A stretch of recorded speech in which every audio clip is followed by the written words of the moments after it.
All right, so this is going to be kind of an educational video using some of the information we have found by comparing a lot of Gibson TB-1 one-piece flange banjos. And we have two 1929 ones, and just to differentiate them when you're comparing them, this has the Seagull Inlay and the other has the Flying Eagle Inlay. So we're actually doing this for Brian in Canada. I don't think they'll find you, Brian. They probably need your last name or something. But we're going to compare the banjos and explain a little bit about them. And so the first one we're going to do is the Seagull pattern. So here we go.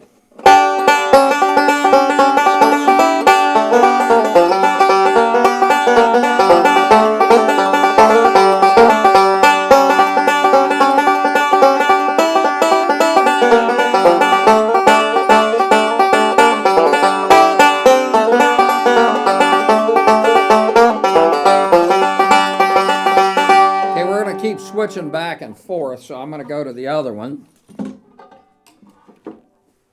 And once again, this is not Cecil B. DeMille. Okay, so here is the Flying Eagle banjo. Okay, so here we go.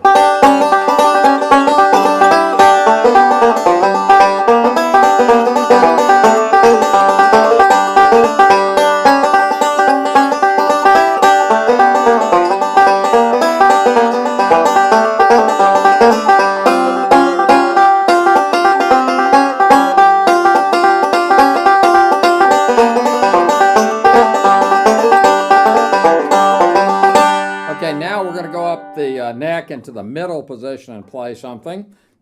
Flying Eagle.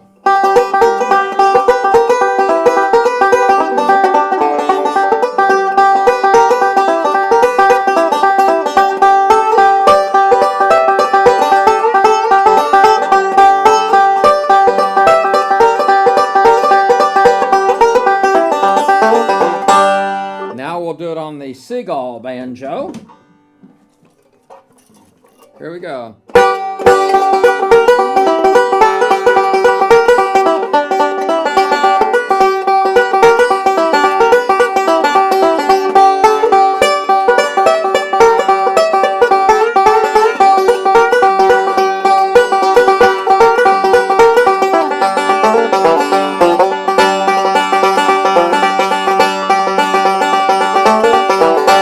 Okay, up the neck.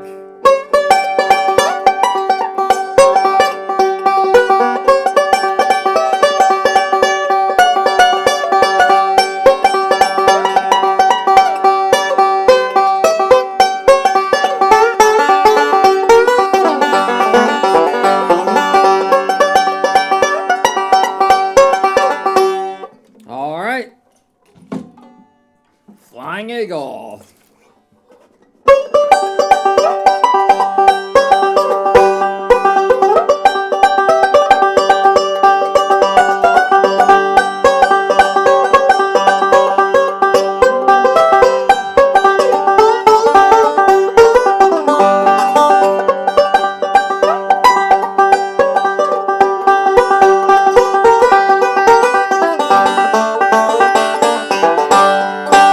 Okay, so in a few minutes we're going to play a whole song, but let me just talk about these banjos. So what we have is a maple banjo, and we're going to look at the actual banjo. And as we're looking, I'm actually going to take the resonator off of it. It'll take me a second.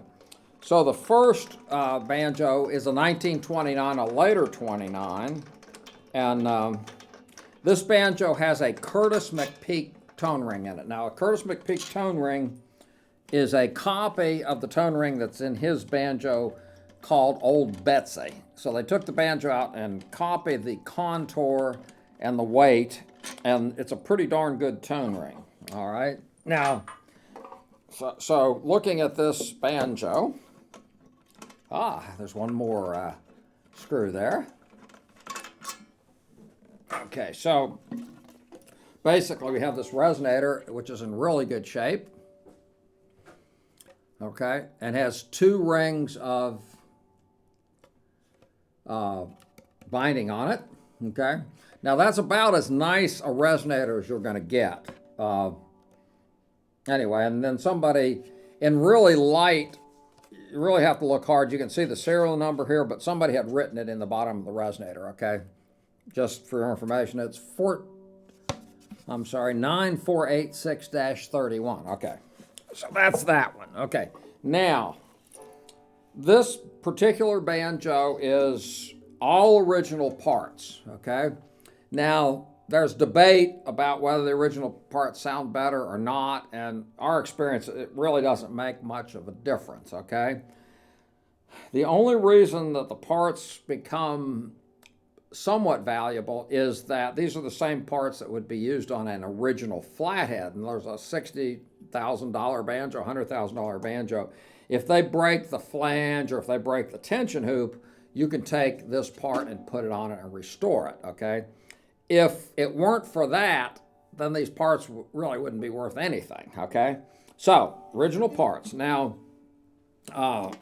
let's look at the shell on this banjo, okay? And we're just about, we spent so much time explaining this that we're about to go fix it, which wouldn't take much at all. On this shell, let's see if we get close to that. Right here, where the three plies end, okay? There's a little separation here, okay? Now, we just haven't done this yet, but we could just go over to the Yon hardware store, put some glue in there and clamp it, and that would become solid and would become a non-issue. And we're just about ready to do that. But for expediency's sake, if you know about woodwork, you can just do it yourself, okay? The other thing about this banjo, it does have a small crack in the flange, which is so small, I can't even find it, but it's there somewhere. Anyway, and once again, the main thing is you can say, well, I want something that's perfect, and you can get that, and of course you pay a much higher price. But whether the parts are all original or not, you're going to get the same sound because the sound comes from the rim right here, the fit of the neck, okay? So you could have 3 or 4 different necks and put it on here, and the one that's fit properly will sound the best. And then the third thing would be the tone ring, and also what kind of tone ring and how the tone ring was fit, all right? Now, we've had enough of these that if one doesn't sound right, we know it, okay? So, and if that happens, honestly, we take it to somebody like Steve Huber, and he takes the banjo apart and just makes sure everything's fit absolutely perfectly, and then you get the maximum amount of sound. So that is a description of this banjo, okay? Now, we're going to go describe the other banjo, and then once we've done that, then we'll play one more tune, and then we'll be done for today, okay? Now, so when you buy something on the internet, in all cases, you of course don't know what it sounds like. So what we've done is we do the videos and we compare banjos, and that works pretty well. Most people, when they get the banjo, it sounds the way they think it's going to sound, okay? So this particular banjo is an early 29. Once again, absolutely incredible shape. Look at that resonator, okay? Now this particular resonator was early 29. You notice there's one band on it, okay? Now, just a case in point, this banjo was shipped out of the country and it has a Made in USA sticker, if you ever see that again, okay? Perfect condition, okay? Then we go and look at the shell, okay? Really nice, all right? And this has a solid hole tone ring in it. There's no holes in it. Now, the solid hole tone rings, people say they don't have quite as much tone, but man, they just come at you. So when you're playing a solid hole tone ring in a jam, it just explodes, okay? All right, so that's basically it. So both banjos have good tone rings, good necks, fits good, and both banjos sound really good. So let's play one last tune and we'll be done. And I I was going to mention on this banjo right here that the tension hoop is new and the tailpiece is a newer tailpiece, okay? So that this banjo will be discounted to reflect that, but it doesn't make it any less a banjo, okay? All right, so let's do a couple things.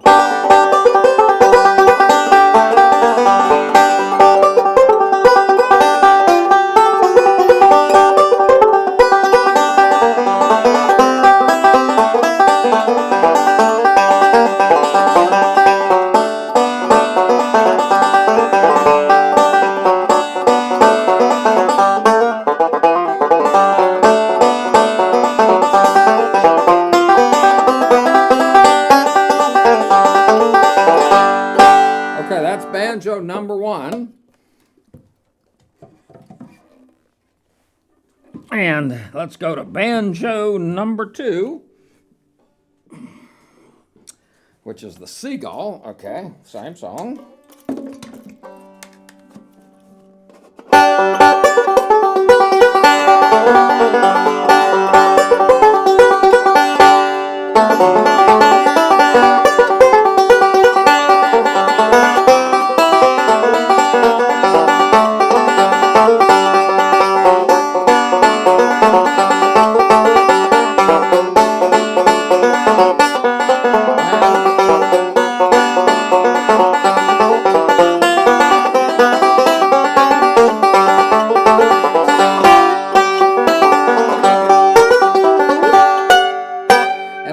I'm gonna say one other thing, and you'll probably want to get a close-up of my left hand here. One cool thing is we have the studio right next to the banjo warehouse, and we can walk in here and shoot these videos, which saves a lot of time. Okay, are we ready? So one of these, what these banjos do, the pre-war, and the pre-war parts that are causing the sound here are the shell and the resonator, okay? And if you put this shell and resonator on any banjo, it's going to sound better. What happens? Okay, when you're doing a hammer-on a banjo like this, or a slide,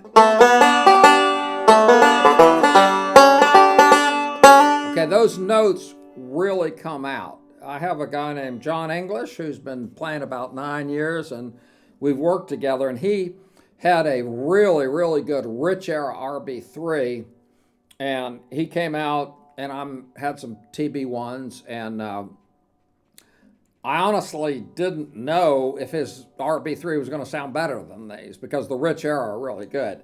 What happened, when he was playing, all of a sudden he could play slides with a sound he had never heard him do before because of this banjo. So he ended up buying this, traded in his really good RB3, and then he also bought, later, about 6 or 8 weeks later, he bought a MB3, which is a master tone, has the master tone label, and now he has 2 pre-war banjos, and he won't play anything else. So the banjos not only sound good, when you're playing in a band, it cuts through things. When you're playing on stage, it cuts through, and we actually have videos of him playing his 1 and his 3, and we have videos with the RB3 Rich. And the RB3 Rich in most cases would be the best banjo in the room, but these banjos definitely do something that they don't do.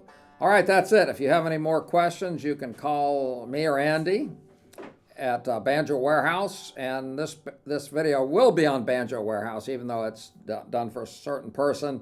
And if there's a banjo that you're curious about and you want us to shoot a special video for you with it, we'll be happy to do that. Thank you very much, and we'll talk to you later.